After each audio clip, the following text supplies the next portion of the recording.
Salut les amis, bienvenue sur Chrétien Philippe, j'espère que vous allez tous et toutes bien. Jeudi 28 août, la Sainte Église catholique célèbre la naissance au ciel de Saint Augustin d'Hippone. Au jour anniversaire de sa mort en 430, il est évêque d'Hippone et l'un des 33 docteurs de l'Église. Saint Augustin est l'un des plus grands génies qui ait paru sur terre et l'un des plus grands saints dont Dieu ait orné son Église. Moine, pontife, écrivain, philosophe, théologien, interprète de la Sainte Écriture, homme de prière et homme de zèle.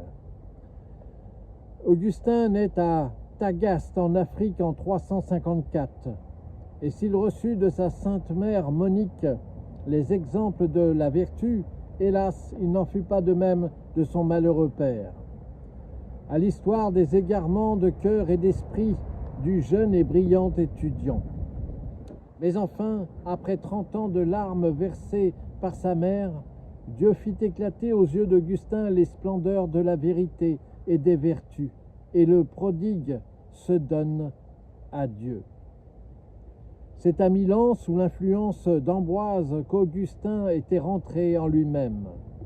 La voix du ciel le rappelle en Afrique, où dans une retraite laborieuse et paisible, avec quelques amis revenus à Dieu, il se prépare aux grandes destinées qui l'attendent. Augustin n'accepta qu'avec les larmes l'évêché d'Hippone, car ses nombreux péchés étaient toujours sous ses yeux, et l'humilité fut la grande vertu de sa nouvelle vie. Il fut le marteau de toutes les hérésies de son temps. Ses nombreux ouvrages demeurent comme la source obligée des études philosophiques et théologiques, comme les Confessions de saint Augustin. Si les écrits d'Augustin sont admirables par leur science, ils ne le sont pas moins par le souffle de charité qui les anime.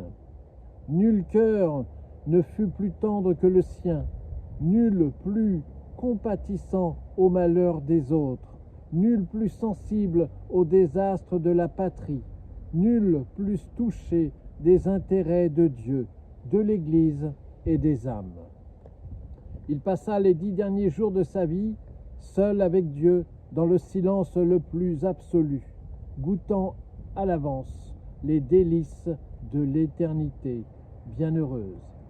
Je vous laisse avec cette belle citation de saint Augustin. La mesure d'aimer, c'est d'aimer sans mesure. Alors saint Augustin, priez pour nous. Voilà, j'espère que ces quelques instants passés avec saint Augustin vous ont été profitables. N'hésitez pas à vous abonner, à partager cette vidéo, à me faire part de vos commentaires éventuels. Vous pouvez désormais nous rejoindre sur notre page Facebook intitulée Chrétien Philippe. Et en attendant le plaisir de vous revoir, je vous dis à bientôt et surtout, soyez bénis.